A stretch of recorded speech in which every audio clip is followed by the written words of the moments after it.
नमस्कार दोस्तों। सुशांत सिंह राजपूत मामले के लगभग 1 साल 8 महीने हो चुके हैं।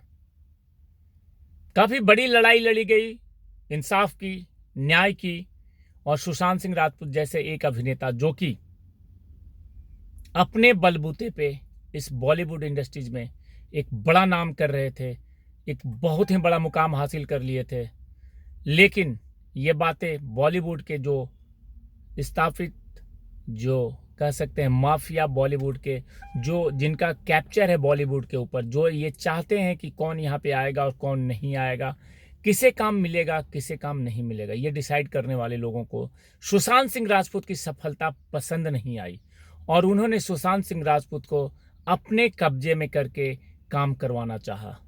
लेकिन परिस्थितियां ऐसी बनी कि सुशांत सिंह राजपूत की हत्या कर दी गई और सुशांत सिंह राजपूत की हत्या हुई उसके बाद से पूरे देश में बवाल मचा। पूरे देश में लोगों ने इंसाफ की मांग उठाई, परंतु फाइनली कुछ नहीं हुआ। सीबीआई जांच आई।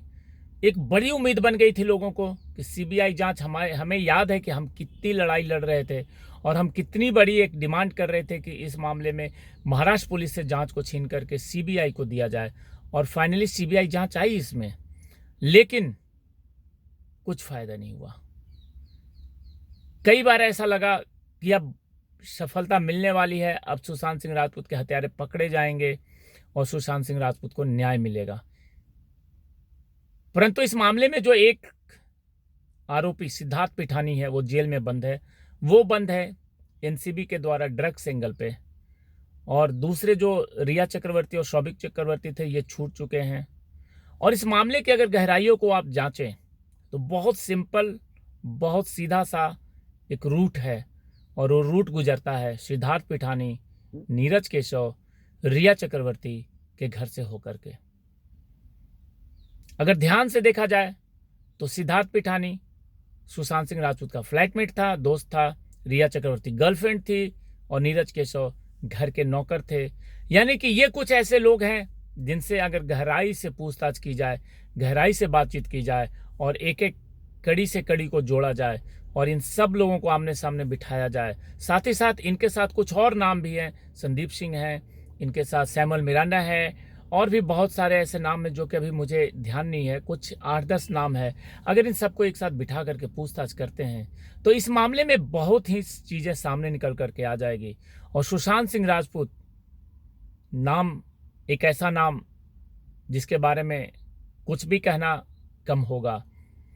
याद है मुझे, जब मैं लास्ट ईयर, वही 30 दिसंबर का दिन था, 1 साल होने वाला है, और 31 दिसंबर को मैं पहुंचा था केदारनाथ के पास। त्रियुगी नारायण गांव है, त्रियुगी नारायण गांव जहां पे कि बहुत प्रसिद्ध गांव है। वहां पे शिव और पार्वती का विवाह हुआ था, और उसी गांव में केदारनाथ मूवी की 90% शूटिंग्स हुई थी। वहां पे सुशांत सिंह राजपूत करीब 1.5 महीने थे।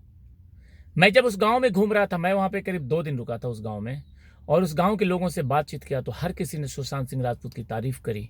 हर किसी ने यह कहा कि सुशांत सिंह राजपूत बहुत ही अच्छा नेक दिल इंसान था और बिल्कुल ही हमारे जैसा था, नशा नहीं करता था। ये साफ शब्दों में उन्होंने कहा। मैंने कई वीडियो भी रिकॉर्ड किए थे।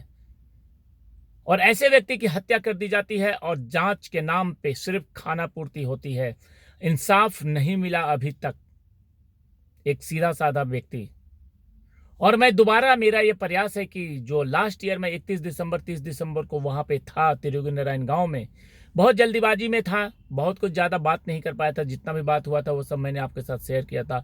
लेकिन इस बार फिर प्रयास है कि मैं 31 दिसंबर को, हो सकता है कि मैं उसी त्रियुगी नारायण गांव में रहूंगा और वहां के लोगों से इस बार बहुत ही विस्तार से बात करूंगा और एक एक व्यक्ति से बात करके सुशांत सिंह राजपूत के जीवन के बारे में पूछूंगा, क्योंकि सुशांत सिंह राजपूत ने वहां पे लगभग 1.5 महीना बिताया था और एक एक लोगों से परिचित था। वहाँ का एक मंदिर है त्रियुगी नारायण, वहाँ के दुकान है, वहाँ के चाय का दुकान है, वहाँ के गांव के लोग हैं, सबसे वो बहुत घुल मिल करके बात करते थे। और इस बार फिर मेरा प्लान है कि 31 दिसंबर को मैं वहाँ पे रहूं। अभी तक तो यही प्लान है, और हमारी ये कोशिश लगातार जारी रहेगी कि सुशांत सिंह राजपूत को न्याय मिले। और ये न्याय की लड़ाई तब तक चलती रहेगी जब तक सुशांत सिंह राजपूत को न्याय नहीं मिलता है। चाहे उसके लिए प्लेटफॉर्म बदलते रहें, यूट्यूब है, ट्विटर है, ग्राउंड है, कुछ भी बदलता रहे, लेकिन हम बने रहेंगे और आपको भी बने रहना है। बस इतना ही आपका वादा चाहिए। और आप कमेंट करके मुझे इस वीडियो में बताएं कि आप लगातार इस लड़ाई में बने रहेंगे। सिर्फ जस्टिस फॉर SSR लिखें तो मैं समझ जाऊंगा कि हम सब एक साथ हैं और हम सब मिलकर के इस लड़ाई को बहुत ही अंजाम तक पहुंचाएंगे। जय हिंद, जय भारत।